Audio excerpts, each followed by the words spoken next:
You guys know the drill right now. We are live, but gotta let the stream breathe for just a second here. Make sure that everything is nice and stable all across the YouTube platform. Welcome in, Broncos country, to the Denver Broncos Syndicate pregame show. Week 6 versus Los Angeles Chargers. Already got Bo Nix and company out on the field getting warmed up. There's Bo right there. Broncos getting set to take on the 2-2 Los Angeles Chargers. Broncos sitting at 3-2 right now, looking to get 2 games above 500, a big-time momentum swing possibly.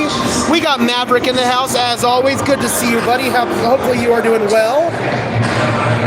Back down in our usual spot today, our usual viewing spot, so hopefully we're going to have a really nice game. We got Brandon Bear in the house. Good to see you. Says, let's fucking go Broncos. We got Rodney Garcia in the house. Good to see you, Rodney. Good to see him. So, the Denver Broncos have been riding high on the back of their defense for the past 3 weeks. 3-game winning streak against the Buccaneers, Jets, and Raiders. Last week, they completely dismantled the Las Vegas Raiders here in this building to finally pick up their first ever win, actually, against the Las Vegas Raiders. And now the Denver Broncos are looking to get back-to-back wins against a division rival in the Los Angeles Chargers. See over here, Chargers, they're getting warmed up as well. Justin Herbert and company. Brandon says, we need this game badly. Yes, the Broncos really do need this game. This game could really propel them into a situation where they have better odds to make the playoffs than not make the playoffs if they can pull off this win. The Broncos are dealing with some concerning injuries today. They're dealing with some injuries on the offensive line. Alex Forsyth set to make his first ever start at center, and then Matt Peart is going to start at right tackle for the Broncos. Peart has had some NFL starts before during his time with the New York Giants, so this is going to be at least not his first NFL start like it is for Alex Forsyth. Dope bucket hat, thank you. They were actually giving these away at the gate. Really sick. A lot of people here in the stands are wearing them. Yeah, you can see a bunch of fans are wearing them right now. We need to start off aggressive, no more slow starts, and that is going to be one of my big keys to victory. I'm hoping that if the Denver Broncos win the coin toss, they elect to receive, and that way they can go out and jump ahead just like they did in the Tampa Bay Buccaneers game and not get off to that 10-0 deficit that they did last week. I think a part of that was because they chose to defer.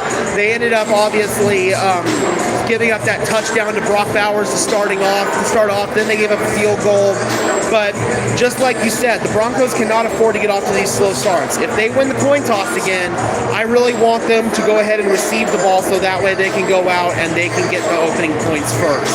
Because if the Broncos get a lead in this game, then I don't think they're going to relinquish it. Brandon says, I miss our throwback uniforms already.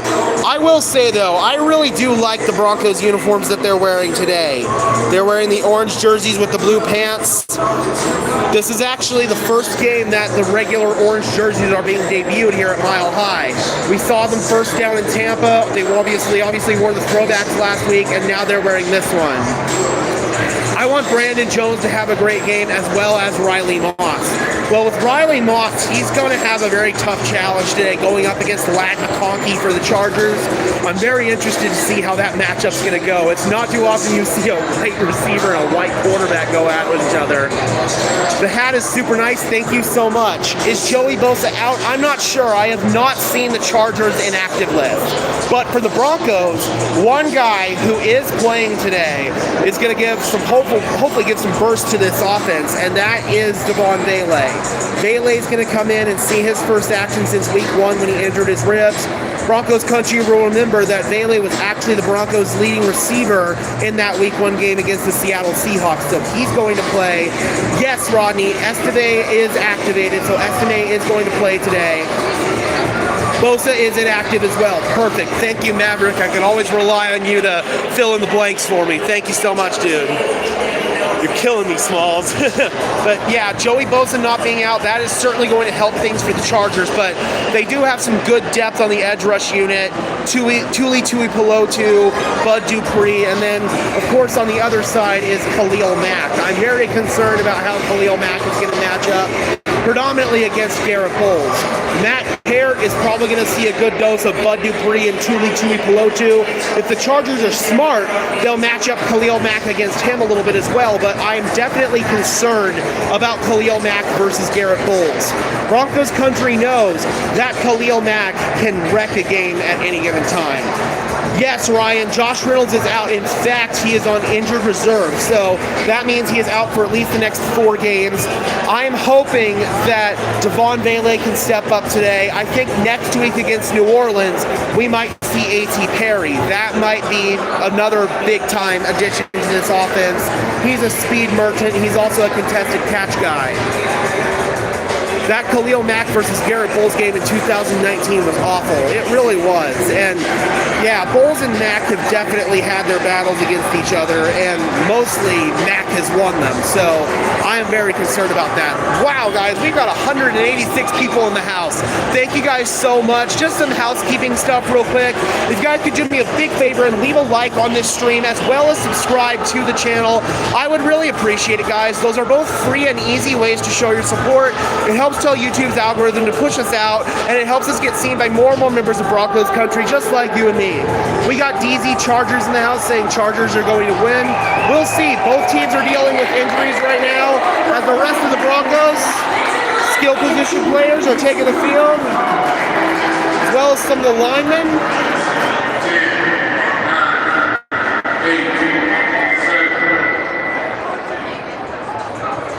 Hope and Power Field goes off and loud. It should, man. It was such an electric atmosphere last week. There are definitely a few Chargers fans in here. There always are. But it's not quite like the Raiders, where there were a lot of Raiders fans in the house last week, or the home game before that with the Steelers. So it really feels like Broncos country has their home field back for this game. Any fan can be here. I have no issues with opposing fans being here, as long as you're not an asshole. That is the one rule we have here, and that is do not be an asshole. I do not care if you're an opposing team's fan. I appreciate opposing team fans actually coming in and supporting the channel. It's just, again, just don't be a jerk. I didn't know the Giants lead the league in sacks with 22. I actually didn't either. Random stat of the day that I did not know. But Broncos are actually up there, I believe, as well in sacks, and the Broncos are hoping that that can continue today. Maverick, can you tell me if Rashawn Slater is up today for the Chargers? Joey Bosa not being up is certainly going to help the Broncos' decimated offensive line, but I'm curious about the Chargers' own offensive line issues. Is Rashawn Slater playing today? I'm trying to actually look and see if I see him. Hope Vance Joseph kills it today with more sacks. Me too. And again, just like I said, with this Chargers defensive line is injured. Okay, so Rashawn Slater is a go. So that means that the Chargers probably have the leg up in terms of the health of the offensive line right now, which certainly isn't ideal, but I still am confident in Nick Bonito. I'm still confident in Jonathan Cooper. I'm still confident in Jonah Ellis and Dondre Tillman as well. Gotta give some love to Dondre Tillman. I think that all of those guys have a chance to make an impact today, because even if Rashawn Slater is playing today, he's probably not going to be 100%. Zach Allen needs to get to Herbert today. The Chargers' interior offensive line is a little bit of a weak point for them. Bradley Bozeman at center. I think that could be a good matchup for Zach Allen to possibly exploit. Have I been to an Atlanta Falcons game? No, I have not, but the Falcons are coming here to Denver later this year, so I will see the Atlanta Falcons for the first time. Yeah, this year we got the Falcons and the Panthers, two NFC South opponents that I have personally not gotten to see in person yet. So those are both teams that I will catch off of my bucket list. We got David in the house saying, Gage, great show as always, man. Thank you so much. Absolutely. David, thank you for tuning in. I'm really confident about Nick Benito, as am I. Benito has been really good this year. His speed off the edge is impeccable. He's got a really good spin move. He's starting to develop some counters with some of his rushes, so I really think that Nick Benito has a really good chance to make an impact in this game against, again, an injured Rashawn Slater. Other issues for this Chargers team right now include the secondary. Colby's asking if I think Bo will throw 2 touchdowns. He's got a good chance to because the Chargers are dealing with injuries in the secondary. Asante Samuel Jr., their starting corner, not playing in this game. Dean Leonard, one of their rotational guys, not playing in this game. Jasir Taylor, their starting nickel, not playing in this game. So I do think that Bo Nix has a chance for sure. David with that $20 donation, thank you so much, dude. I really appreciate it. Help keep the lights on here over at Broncos Syndicate. Thank you so much, says Go Broncos. David Yunkin says, I've been in a hurricane in Florida, so I have no idea what's happening with Denver. Well, first of all, David, I hope you are safe. Hopefully your family's safe. Hopefully all your property is safe. All that good stuff, man, first and foremost. But overall, Broncos riding high off of that victory last week against Las Vegas. They are dealing with some offensive line injuries. No Alex Palczewski in this game. No Luke Wattenberg in this game. Josh Reynolds had finger surgery, so he is also out for this game. Reynolds and Wattenberg actually went on injured reserve. So that's kind of a recap of what's going on in Denver right now. Are you fit to show the full game when it starts? Unfortunately, I can't. I just don't have enough battery life for it. Otherwise, I wouldn't be opposed to, honestly. The Broncos will win 76-6. Imagine if the Broncos put up a 70-burger at some point this year. That would really bring things full circle from 1 year ago. Who is your defensive player that we need to step up? Ooh, that's a good question. I mean, we talked about Zach Allen. He's risen to the task all year, and he's definitely a guy that I'm hoping can step up today. PJ Locke. I want PJ Locke to take a step up today, and I want him to showcase why he's a top dog in that safety room. And I want him to maybe get a turnover today. PJ, let's go. What's up, man? Let's go. Let's go. How you doing, sir?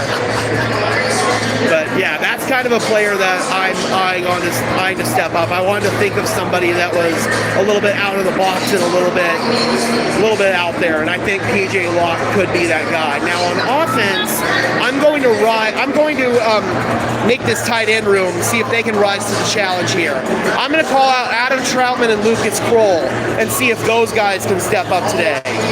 DB94 with the $5. Thank you so much. Really, really appreciate that. Says, let's get the win today. 27-16 Broncos.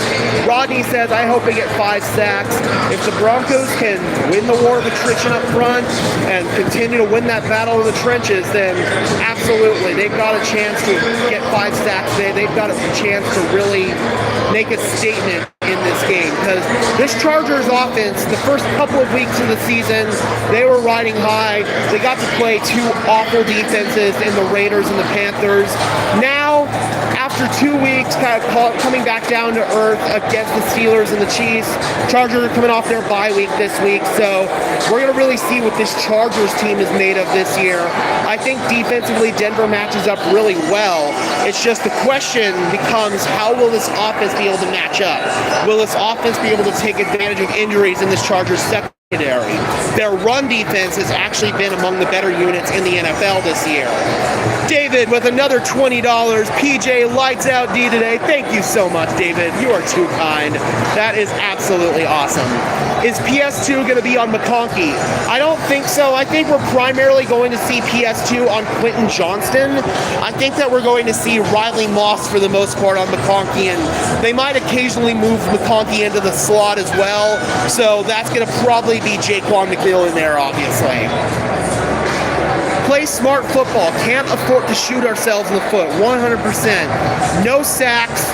No self-inflicted wounds. Don't get yourself behind the chains. No penalties, especially of the pre-snap variety. No false starts, any stupid crap like that. You've developed quite the community. Like building a dam in the stream and watching the fish move in. Way to go. Thank you so much. I really appreciate that. What's the word on Singleton?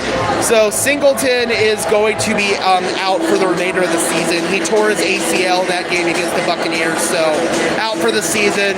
Should be good to go for next year. But the Broncos have seen guys like Justin Sternad step up, Cody Barton step up, Lavelle Bailey is now on the active roster. So I think the Broncos are okay at off-ball linebacker. In fact, I think they've actually been playing a little bit better defensively without Alex Singleton. Singleton's a good volume tackler, but he struggles covering from side to side on the field and struggles in rangy coverage reps. And that's why I think ultimately this defense might be a little bit better off, because I think Justin Sternad is a better athlete. David Johnston says, is Barron playing? Not yet. We're probably not going to see Barron for another few weeks. The Broncos are getting fine production out of their edge rush room right now, so I don't think we're going to see Barron for a little while longer. We really need to draft an offensive tackle next year that has some more depth. Well, I think the hope next year is that Alex Palczewski is going to slide into a starting role for you. The Broncos are likely to move on from Garrett Bowles. I do think that they should draft an offensive tackle, but will it be in the first or second round? I don't necessarily know about that. Then that's because I think the Broncos are confident they have a starter in Palczewski. You're kind of stuck with Mike McGlinchey at this point, so they might draft a depth guy in the third, fourth, fifth round, but I don't see them drafting a tackle in the early rounds next year because of Alex Palczewski stepping up, and that's a good thing for the Broncos. The Broncos, you'll remember, haven't drafted an offensive tackle since 2017 when they selected Garrett Bowles with the 20th overall pick. The Broncos should at least add some depth to that unit, just like you said, but I don't necessarily think it's going to be a starting player. It's a shame McGlinchey has such a high dead cap. He would be a good trade piece. I agree, but I think the Broncos might ultimately end up moving Mike McGlinchey to left tackle and then inserting Alex Palczewski as your long-term right tackle.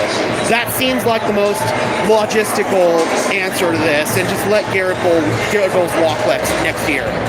How much money will we have next year in cap space? Probably around $60 million, somewhere around there.